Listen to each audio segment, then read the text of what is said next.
আসসালামু আলাইকুম। অ্যাটম খাও, খেলার জোর বাড়াও, সকলকে আমন্ত্রণ। কেপ ভার্দের সঙ্গে আর্জেন্টিনার ম্যাচে ৩টা বিষয় মনে রাখবেন।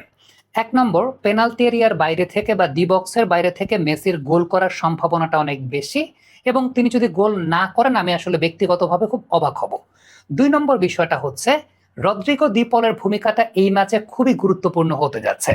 ৩ নম্বর পয়েন্টটা হচ্ছে আর্জেন্টিনার লেফট ব্যাক এবং রাইট ব্যাক পজিশনে যারাই খেলেন না কেন সেই পজিশনটা অনেক বেশি মাত্রায় ইম্পর্টেন্ট রোল প্লে করতে যাচ্ছে।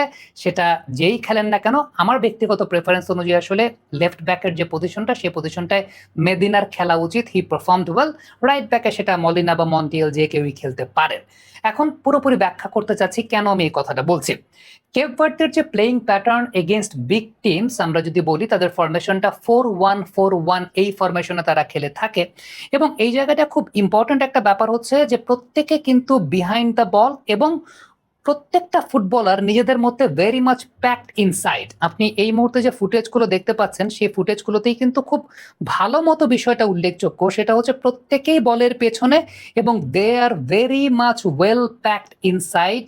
প্রত্যেকে খুব কাছাকাছি একটা ব্লক ধরেই অবস্থান করেন, যেটা তাদের খেলার সবচেয়ে বড় বৈশিষ্ট্যের জায়গা। আরেকটা বিষয় সেটা আমি বলবো সেটা হচ্ছে এই টিমটা উইদাউট দ্য বল আসলে খুবই অর্গানাইজড।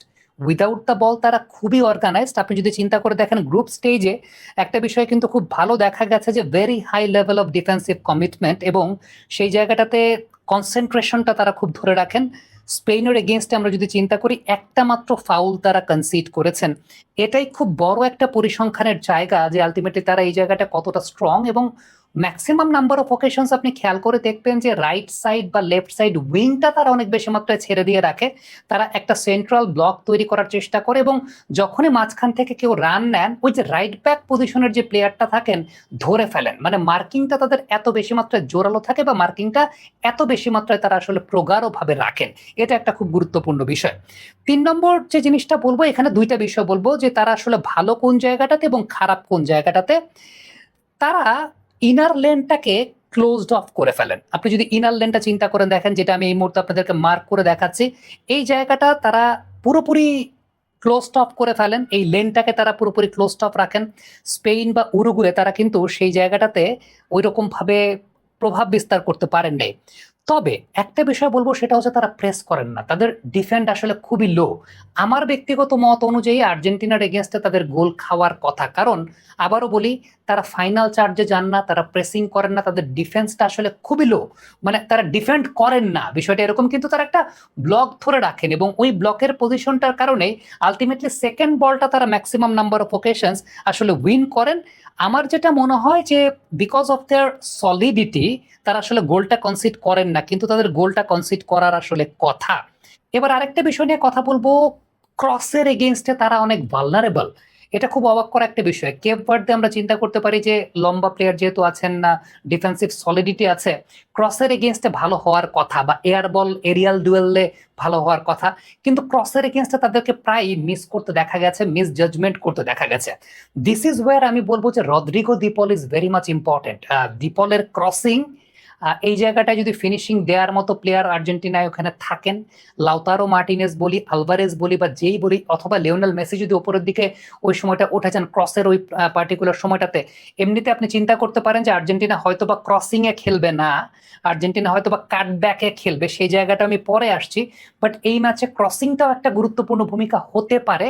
বিশেষ করে আমি যদি বলি রদ্রিগো দিপলের জায়গাটা, দিপল ক্রস খুব ভালো করতে পারেন। আজকে রদ্রিগো দিপলের ক্রসিংটা অনেক ইম্পর্টেন্ট রোল প্লে করতে পারে, বিকজ আপনারা ভিডিও ফুটেজগুলো দেখলেন যে তারা ক্রসের এগেইনস্টে আসলে খুব বেশি প্রমিনেন্ট না।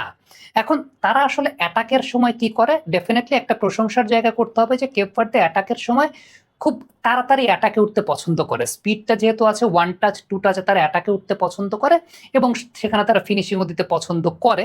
বাট ফ্যাক্টর জায়গাটা আমার এখানে আবারও মনে হয় যে দিপলের ভূমিকাটা খুব গুরুত্বপূর্ণ। উপরে ওঠার পর আবার ডিফেন্সিভ প্রেসিং এর জায়গাটা এখানে খুব গুরুত্বপূর্ণ একটা ভূমিকা রদ্রিগো দিপল রাখবেন এবং ম্যাকালিস্টারের কথা যদি বলি আমি, সেই জায়গাটা তো ডেফিনেটলি একটা গুরুত্বপূর্ণ ভূমিকা রাখবেন।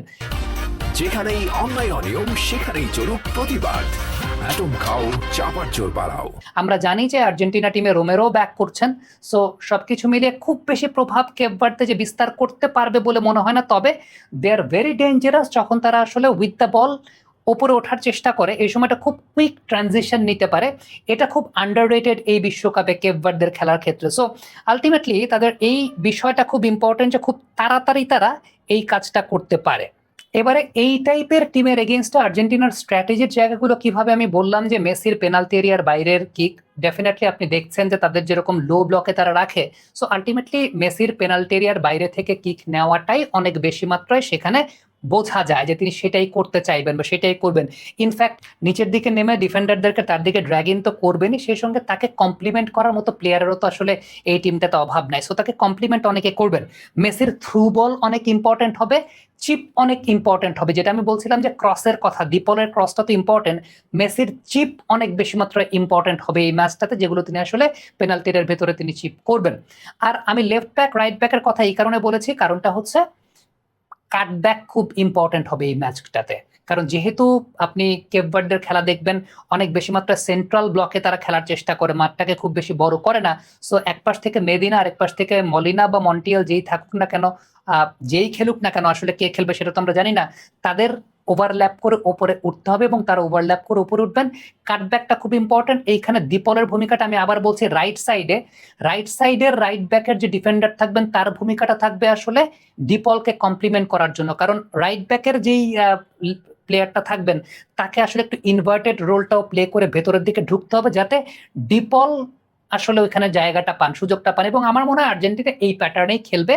ডিপল সামনের দিকে যাবেন, সেখান থেকে ডিপলও কাটব্যাক করার চেষ্টা করবেন, ডিপলের ক্রস করার এবিলিটিটাও বেশ ভালো আছে।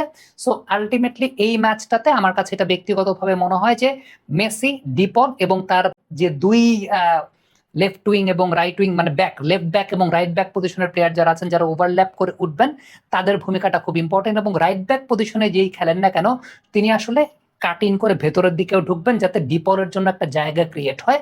এবং সেটাই হয়তোবা হতে যাচ্ছে। ফুটবল অ্যানালিসিস এই বিষয়টাই বলে, বা আমার কাছে বিষয়টা ব্যক্তিগতভাবে এইরকমই মনে হয় যে এরকমটাই হতে যাচ্ছে। দর্শক, আপনাদের কাছে কি মনে হয় কমেন্ট বক্সে লিখে পাঠাবেন, আপনাদের কমেন্টের অপেক্ষায় থাকলাম।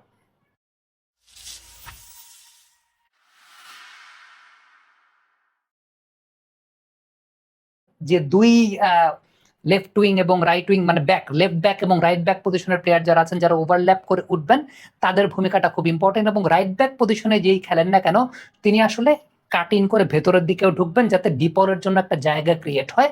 এবং সেটাই হয়তোবা হতে যাচ্ছে। ফুটবল অ্যানালিসিস এই বিষয়টাই বলে, বা আমার কাছে বিষয়টা ব্যক্তিগতভাবে এইরকমই মনে হয় যে এরকমটাই হতে যাচ্ছে। দর্শক, আপনাদের কাছে কি মনে হয় কমেন্ট বক্সে লিখে পাঠাবেন, আপনাদের কমেন্টের অপেক্ষায় থাকলাম।